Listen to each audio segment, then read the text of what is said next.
Hello বন্ধুরা, তোমরা সবাই কেমন আছো? তো আশা করছি যে যেখান থেকে আমার ভিডিওটা দেখছো সবাই অনেক অনেক ভালো আছো, সুস্থ আছো। তো বন্ধুরা, আজকে আমি তোমাদের সাথে একটা ব্লাউজ পিঠের ডিজাইন ও হাতের ডিজাইন শেয়ার করব। তো দেখো, এই যে এই ডিজাইনটা কিন্তু আমি কিছুদিন আগে একটা কাস্টমারকে বানিয়ে দিয়েছিলাম। তো এই কাস্টমারটা আমাকে বলেছে এইরকম করে একটা ব্লাউজের ডিজাইন বানিয়ে দিতে, শুধু পিঠের কাটিংটা একটু আলাদা হবে। তো সেটাই আমি তোমাদেরকে আজকে দেখাবো, আর হাতটা একটু আলাদা ডিজাইন হবে। তো এই দুটোই আমি কিন্তু আজকে তোমাদের সাথে শেয়ার করব। তো দেখো, ফার্স্টেই আমি কিন্তু এই পিসটা আজকে তোমাদেরকে কাটিং করে ও ডিজাইনটা বানিয়ে দেখাবো। তো এই পিসটাতে ডিজাইনটা কেমন হবে সেটা তোমরা একটু বলবে। তো দেখো, ফার্স্টেই আমি এটা কেটে নেব। তো বন্ধুরা, আমি কিন্তু লাইলিনগুলো আগে কেটে নিয়েছি। তো প্রত্যেকটা দেখো লাইলিনের টুকরো আমি কেটে নিয়েছি। আমার ব্লাউজ করতে গেলে কিন্তু যতগুলো টুকরো দরকার সবকটাই আমি এখানে কেটে নিয়েছি। তো ব্লাউজটা কিন্তু বম্বে কাট ব্লাউজ হবে। এবার দেখো, এই লাইলিনগুলোকে বসিয়ে আমি এবার প্রত্যেকটা মেন ফেব্রিকের উপরে বসাচ্ছি। কিছুদিন আগে কিন্তু আমি এই পিসটা দিয়ে অন্য আরেকটা কাস্টমারকে ব্লাউজ বানিয়ে দিয়েছিলাম। তো এইটুকু পিসই আমার পড়ে আছে। তো এই পিসটা দিয়ে আমি ব্লাউজটা বানাবো। তো দেখো কোন জায়গায় কোনটা বসবে ঠিক সুন্দরভাবে সেরকম করে আমি সেটিংটা করে নেব, তারপরে কাটিং করে নেব। প্রত্যেকটা লাইলিন কিন্তু আমি বসিয়ে নিচ্ছি। তো এবার কিন্তু আমি এই লাইলিনগুলো বসিয়ে কেটে নেব। তো দেখো, তোমাদেরকে আমি দেখাচ্ছি প্রত্যেকটা টুকরো আমি কিন্তু কেটে নিয়েছি। তো পুরো ব্লাউজটা আমার কিন্তু কাটিং করা হয়ে গেছে। তো আমি তোমাদের এবার ব্লাউজের পিঠের কাটিংটা দেখাচ্ছি। তো দেখো পিঠটা কীরকম হচ্ছে। তো এখান থেকে কিন্তু আমি 3-এ একটা পয়েন্ট করে দিয়েছি, কারণ এটা 36 সাইজের পিঠ কাটিং। আর নিচের দিকটা যতটা ইচ্ছে ততটা ছেড়ে রাখবে, রেখে এবার দেখো 4 কোণা কিন্তু আগে বক্সটা তৈরি করে নেব। তো বক্সটা কিন্তু আমার তৈরি করা হয়ে গেছে। এইবার দেখো এখান থেকে কিন্তু বেঁকাবো। এইবার এখান থেকে হালকা বেঁকিয়ে এই দিক থেকেও বেঁকিয়ে এখানে মেলাবো। তো দেখো ড্রয়িংটা আমি কিভাবে আঁকছি। এটা রাউন্ড পিঠের ওপরেই হবে, কিন্তু হালকা একটু ঘুরে রাউন্ডটা হবে। তো দেখো এইভাবে কিন্তু বেঁকিয়ে তোমরা রাউন্ড শেপটা দিয়ে নেবে আগে।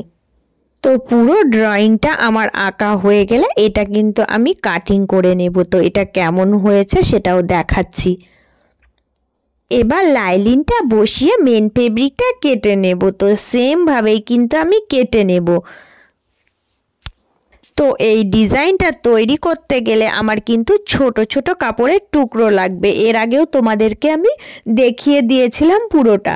তো আজকে আমি দেখো তোমাদেরকে বলে দিচ্ছি। তো 1.5 ইঞ্চি মাপ করে, মানে চারিদিকে 1.5 ইঞ্চি মাপ করে এই টুকরো টুকরো কাপড়গুলো কিন্তু কেটে নিয়েছি। তো এগুলো আমি তোমাদেরকে দেখিয়ে দিলাম। তো কিভাবে ডিজাইনটা করেছিলাম সেগুলো আমি কিন্তু আগের ভিডিওটা দেখিয়েছিলাম। তো আজকে আমি তোমাদের সাথে এই ডিজাইনটাই শেয়ার করব। এবার পুরো পিঠের ডিজাইনটা কিন্তু আমি রেডি করে নিয়ে এসেছি। দেখো প্রত্যেকটা মানে জায়গা থেকে একটু ছেড়ে ছেড়ে কিন্তু আমি এই টুকরোগুলো তৈরি করে বসিয়ে নিয়েছি। তো এগুলো আমি কিন্তু তোমাদেরকে দেখিয়েছিলাম আগে, তাই আজকের ভিডিওতে আর আমি এই টুকরোগুলো কিভাবে তৈরি করলাম দেখাচ্ছি না। তো দেখো পিঠের চারিকোল দিয়ে আমি এই টুকরোগুলো সেট করে নিয়েছি।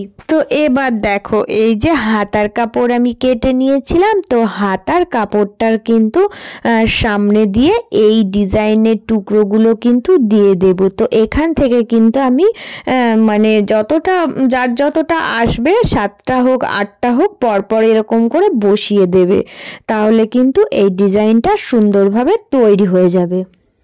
এবার আমি পুরো ব্লাউজের ডিজাইনটা তোমাদের সাথে শেয়ার করছি। তো তোমরা কিন্তু কমেন্ট করে জানাবে কেমন হয়েছে। তো আগের ডিজাইনটা একদম নর্মাল কাপড়ের ওপরে ছিল, আর এটা কিন্তু একটা চান্দেরি কাপড়ের ওপরে করে দেখালাম। তো একটু পিঠের রাউন্ড শেপটা আলাদাভাবে কেটেছি, দুটোই কিন্তু আলাদা হয়েছে। তো তোমাদের সাথে এটাও আমি কিন্তু শেয়ার করলাম। তো তোমরা সবাই প্লিজ কমেন্ট করে জানাবে এই ডিজাইনটা তোমাদের কেমন লাগলো। ব্লাউজটা কিন্তু আমি এখনো ইস্ত্রি করতে পারিনি। তো ব্লাউজ বানানোর পর কাস্টমারকে দেওয়ার আগে অবশ্যই একবার কিন্তু প্রেস করে দেওয়া হয়। তো এই কাজগুলো আমি করি না, তাই মানে পরে করে দেব, তো ওই জন্য একটু ভাঁজ লাগছে। তো তোমাদের সাথে আমি এটা শেয়ার করলাম। তো ইস্ত্রিটা সবসময় পরে করে নিই, কারণ পরে যদি ইস্ত্রি করা হয় তাহলে কিন্তু ডিজাইনটা খুব সুন্দর ফিনিশিং আসে আর ব্লাউজের কাপড়টাও খুব সুন্দর হয়।